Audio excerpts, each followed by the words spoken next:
All right. It's 7:33, and for one of the few times in history, the New York City subway system was completely shut down overnight this morning from 1 a.m. to 5 a.m. The unprecedented move is all in an effort to completely disinfect the trains and the stations during this coronavirus outbreak. We're the proud home of one of the only 24/7 systems in the world.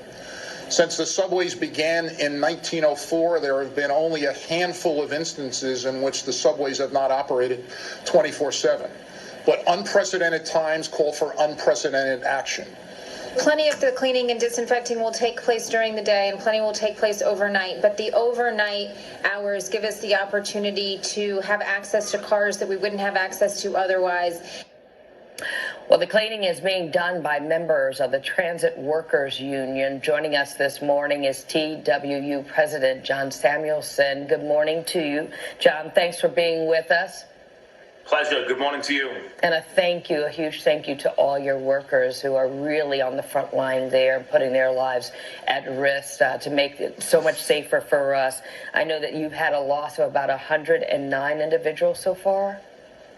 Yeah, MTA-wide, the fatality toll, the death toll is over 100. The TWU has suffered a little less than 80 fatalities in New York City fighting back against this pandemic. A very sad situation. Indeed. How did it go for the first overnight?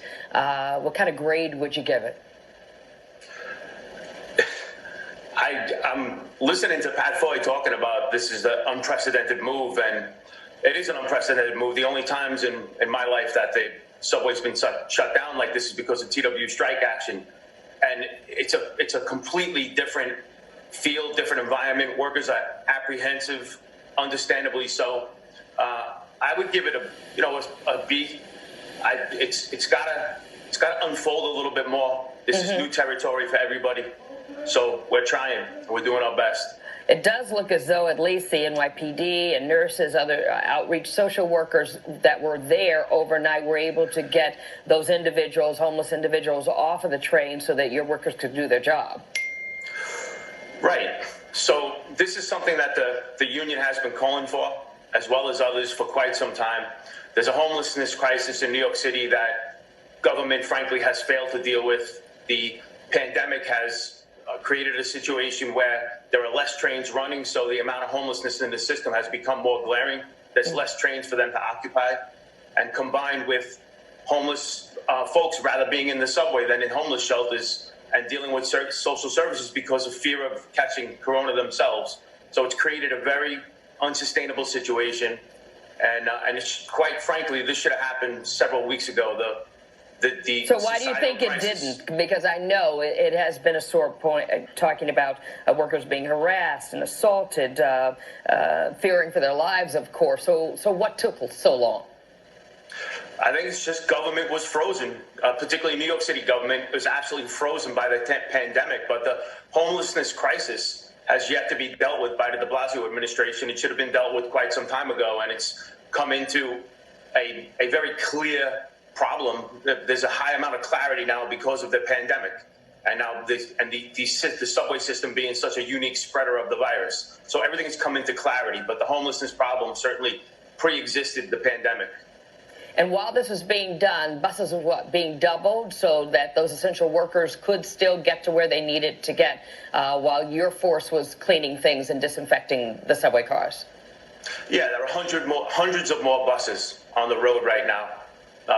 During the shutdown. So yeah, there's hundreds of more buses out there.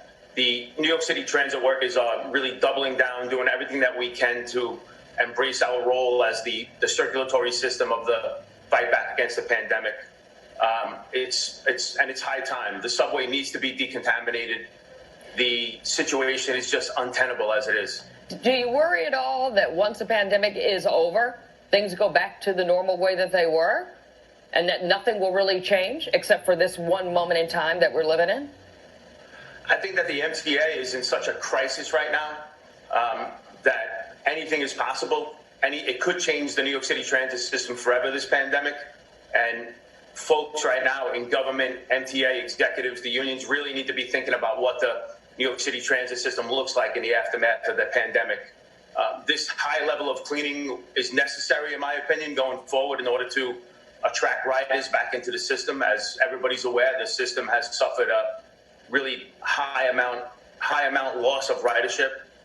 In order to restore confidence in transit riders, this system's going to have to be cleaned, and other changes that are in place right now are going to have to be enshrined permanently in order to sustain the ridership and attract the ridership that we had previous to the pandemic.